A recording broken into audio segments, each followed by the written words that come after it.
देखिए ट्रेनें कैंसिल हो रही है।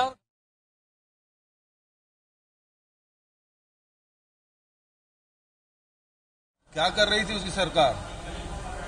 और दूसरी बात, हमने अपने नेताओं को खोया है। वहां झीरम घाटी में हमारे नेता शहीद हुए हैं।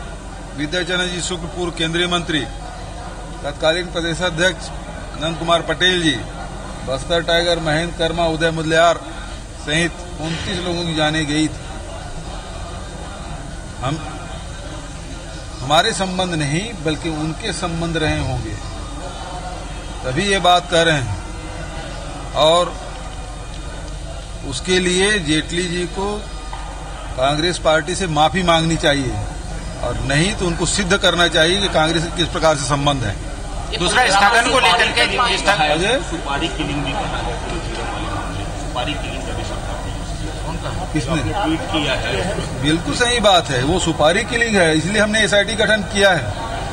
और एनआईए अभी तक केस वापस नहीं कर रहा है, गृह मंत्री वापस नहीं कर रहे हैं, गृह विभाग नहीं कर रहा है। तो इससे तो स्पष्ट होता है कि इसमें कहीं न कहीं दाल में कुछ काला है। सुपारी किलिंग हुई है, उसकी जांच होनी चाहिए। और आप केस को वापस नहीं कर रहे हैं तो आप बताएं आपके नक्सलियों के बीच में क्या संबंध है। पार्टी के नेताओं पर स्थगन को लेकर के जिस तरह से हंगामा आज हो रहा है, गतिरोध बना हुआ है, उसको आप किस रूप में कहेंगे? कह रहे हैं कि आप कहें कि गतिरोध जारी रहेगा उनका।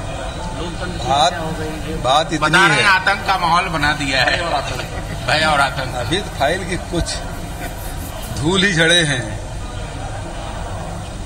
मुख्य बात ये है कि स्थगन उसमें लाया जाता है जो तत्कालीन घटना घटती है, उस पर स्थगन लाया जाता है। और ये बात कर रहे हैं अंतागढ़ की, ये बात कर रहे हैं नान की, इसमें कितनी बार चर्चा हो चुकी है, पिछले कार्यकाल में चर्चा हो चुकी है। और ये तो एफआईआर हुआ है कांकेर में, रायपुर में, बिलासपुर में, उस सबको एक जगह इकट्ठा करके जांच किए जा रहे हैं। उन्होंने कुछ कार्यकर्ताओं पर जुर्म दर्ज करने का आरोप लगाया। वो दोनों किसी को बचाने के लिए सब कर रहे हैं। उन्होंने कार्यकर्ताओं पर भी जुर्म दर्ज करने का आरोप लगाया, कुछ सुकमा का उदाहरण दिया है, कहीं का ऐसा हो रहा है, भी धमकाया जा रहा था। ये धमकाने का आदत तो उनकी है, वो लोग धमका रहे थे। उनके शासनकाल में हत्या हुई थी। झीरम घाटी घटना किसके शासनकाल में हुआ? अंतागढ़ की घटना किसके शासनकाल में हुआ? नान घोटाले घटना किसके समय हुआ है? ये उन्हीं के कार्यकाल का है। जिसके जरिए धमकाते थे उसकी गिरफ्तारी तब तक। धमकी चमकी का काम तो वो लोग करवाते थे, गुंडागर्दी करके वो करवाते थे।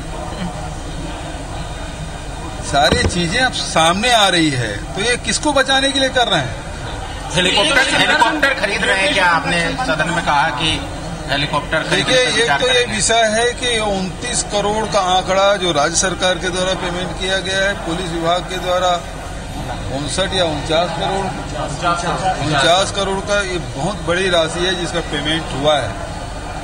और इतने में तो हेलीकॉप्टर आ जाते 2-2, 3-3, लेकिन पिछली सरकार ने फैसला किया कि किराया में ही करना है। तो अब इसमें हम लोग अब परीक्षण करेंगे, हेलीकॉप्टर खरीदना है नहीं करना। संरक्षण बंद करो, आज नारेबाजी हुई है, किसके बेटे की ओर इशारा था?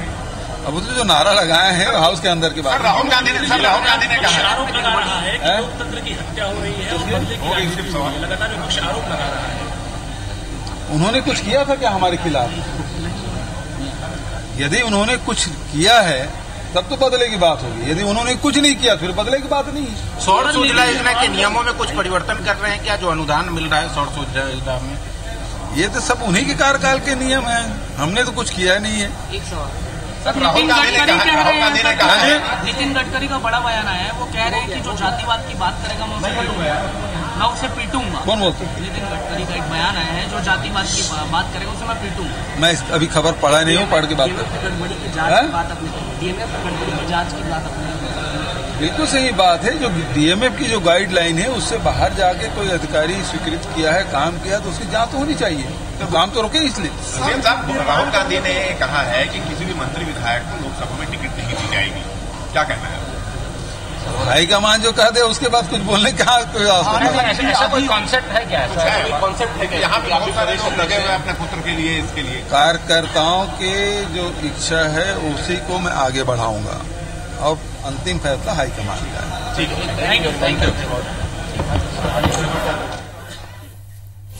तो छत्तीसगढ़ विधानसभा के दूसरे दिन की कार्रवाई 3 बजे तक के लिए स्थगित हो चुकी है और उसके पहले यहाँ पर सीएम भूपेश बघेल या मीडिया से चर्चा कर रहे थे और जिस तरीके से वो अपनी बात रख रहे थे, अरुण जेटली के ट्वीट पर भी उन्होंने कहा कि हमने अपने सभी बड़े नेताओं को खोया है और इसलिए हमें ज़्यादा दुख है।